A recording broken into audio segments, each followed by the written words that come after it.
So I think it's now been 2 weeks since President Biden announced that he would support the waiver at the World Trade Organization. This is a waiver that India and South Africa, supported by 100 countries, have asked for on intellectual property on all medical products.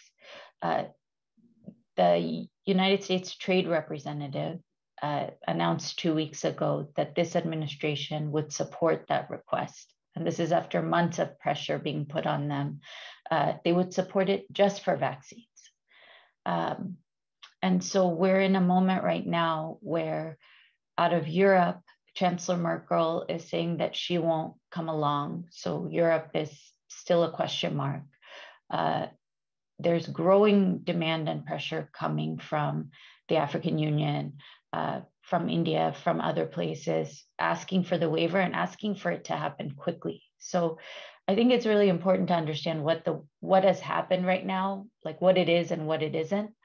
A US president going against, decades of trade policy to actually say that people's lives matter more than these systems for intellectual property that we have, that's historic.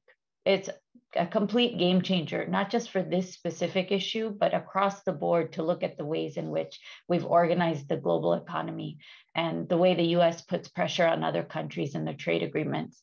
It's unprecedented.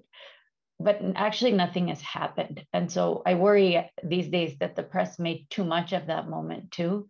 The president just signaled that he was willing to sit down and have a conversation in trade circles. And no US president has been willing to have that conversation. No US president has supported India or South Africa or Brazil or any other country who has asked for measures akin to this.